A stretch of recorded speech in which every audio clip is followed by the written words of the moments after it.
El misterio del arco. En el verano de 1929, en la ciudad de Toledo, España, donde las calles empedradas serpenteaban entre edificios góticos y mudéjares que parecían susurrar historias de siglos pasados, vivía Clara Mendoza, una arquitecta joven pero excepcionalmente talentosa. Toledo, con su mezcla de culturas cristiana, judía y musulmana, era un lienzo vivo de historia, y Clara encontraba inspiración en cada arco, en cada columna tallada. Su pasión no solo estaba en diseñar estructuras, sino en entender cómo los edificios podían contar historias, cómo el diseño de un espacio podía moldear las emociones de quienes lo habitaban. Clara había estudiado en Madrid, donde aprendió que la arquitectura no era solo levantar muros, sino crear equilibrio entre forma y función, un principio que los romanos ya dominaban al construir acueductos como el de Lisboa en el siglo I, obras que aún desafiaban el tiempo. Pero su verdadera obsesión comenzó en Toledo, cuando fue contratada para restaurar una antigua sinagoga abandonada, conocida como Santa María la Blanca, un lugar que, aunque transformado en iglesia siglos atrás, aún guardaba ecos de su pasado judío. El proyecto era ambicioso, devolverle al edificio su esplendor original sin alterar su esencia. Clara pasaba noches enteras dibujando planos, estudiando los arcos de herradura que definían el estilo mudéjar, una fusión única de técnicas islámicas y cristianas que había florecido en la península ibérica durante la Edad Media. Mientras trazaba líneas en su cuaderno, sentía que el edificio le hablaba, como si los muros quisieran contarle algo más allá de su historia conocida. Una noche, mientras trabajaba sola en el interior de la sinagoga, bajo la luz titilante de una lámpara de aceite, Clara notó algo extraño. Al medir un arco en la nave central, descubrió que las proporciones no coincidían con sus planos. Era imposible. Había revisado los registros históricos, los dibujos de arquitectos del siglo XIII, y todo estaba en orden. Pero allí, en la pinambre, el arco parecía más ancho de lo que indicaban sus notas, como si se hubiera movido. Intrigada, Clara apoyó su mano en la pared, buscando alguna grieta o irregularidad. El yeso estaba frío, casi húmedo, a pesar del calor seco del verano toledano. Entonces, sintió un leve temblor bajo sus dedos, como si la pared respirara. Retrocedió, su corazón latiendo con fuerza. La lámpara proyectaba sombras que danzaban en los arcos, y por un instante, le pareció ver una figura entre las columnas, una silueta alta y encorvada que desapareció cuando parpadeó. Solo es el cansancio, se dijo, aunque su voz temblaba en el silencio. Decidió investigar más. Al día siguiente, consultó los archivos municipales, donde encontró referencias a un arquitecto medieval, un tal Elías de Toledo, que había trabajado en la sinagoga en el siglo XIII. Según los registros, Elías había desaparecido misteriosamente durante la construcción, y los rumores de la época decían que había pactado con fuerzas oscuras para lograr la perfección en sus diseños. Clara sonrió ante la idea. Las leyendas medievales eran comunes en Toledo, una ciudad donde la Inquisición había alimentado historias de brujería y secretos ocultos. Pero esa noche, de regreso en la sinagoga, la curiosidad dio paso al miedo.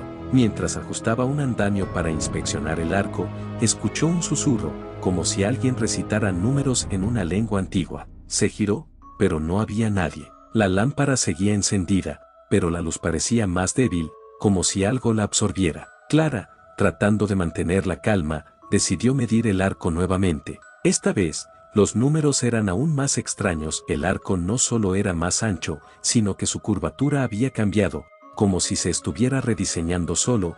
Esto no tiene sentido, murmuró, revisando su teodolito, un instrumento que usaba para medir ángulos con precisión, una herramienta esencial para cualquier arquitecto que buscara exactitud en sus cálculos. Entonces, lo vio. En el reflejo del cristal del teodolito, apareció de nuevo la figura encorvada, ahora más clara, un hombre de rostro pálido, con ojos hundidos y una sonrisa que no era humana. Clara dejó caer el instrumento y corrió hacia la salida, pero la puerta, que había dejado entreabierta, estaba cerrada. El aire se volvió pesado, y el susurro se transformó en una voz clara. Los arcos nunca mienten, Clara. Pero tú no escuchas. Ella se giró, temblando. La figura estaba frente al arco, y ahora podía verlo con claridad.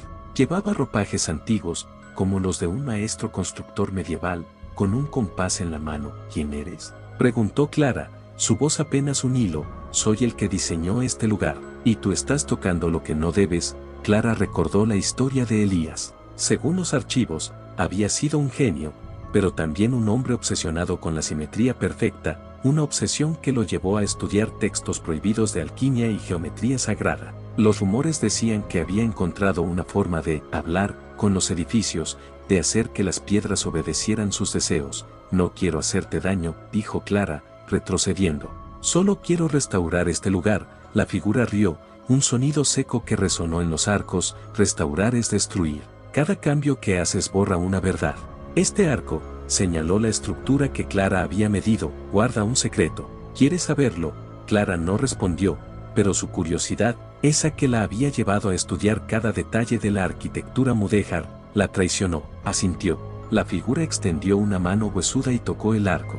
De pronto, el suelo tembló, y Clara sintió que el espacio a su alrededor se deformaba. Los arcos parecían alargarse, las columnas se curvaban como si estuvieran vivas. Y entonces lo vio, grabado en el yeso, apenas visible, un símbolo geométrico que no reconoció, pero que parecía pulsar con una energía extraña. Este es el secreto de Toledo, dijo la figura. Los arquitectos de antaño sabíamos que las piedras guardan memorias, pero no todos pueden escucharlas. Tú, Clara, has despertado algo que lleva siglos dormido. Clara quiso gritar, pero su voz no salió. La sinagoga entera parecía vibrar, y los arcos comenzaron a emitir un zumbido grave, como si cantaran. La figura se acercó, su rostro ahora a centímetros del suyo. Termina el arco, Clara, o él te terminará a ti. Despertó en el suelo de la sinagoga, con el alba entrando por las ventanas. La puerta estaba abierta, y su teodolito yacía roto a su lado. El arco estaba exactamente como lo recordaba, pero al tocarlo, sintió de nuevo ese frío húmedo, como si la piedra estuviera viva. Clara nunca volvió a trabajar en la sinagoga. Abandonó el proyecto y se mudó a Madrid, donde se dedicó a diseñar casas modernas, lejos de los secretos de Toledo. Pero en sus sueños, seguía viendo el arco, y escuchaba la voz de Elías, susurrando números que no podía comprender. Semanas después, un equipo de arqueólogos descubrió, durante una excavación en Santa María la Blanca, una serie de símbolos geométricos grabados en los cimientos, idénticos a los que Clara había visto. Los expertos no pudieron explicarlos, pero coincidieron en que databan del siglo XIII, la época de Elías de Toledo. Y aunque Clara nunca lo supo, los habitantes de Toledo comenzaron a contar una nueva leyenda, la de una arquitecta que despertó los arcos de la sinagoga, y que, al hacerlo, dejó que algo antiguo y olvidado volviera a caminar entre las sombras de la ciudad.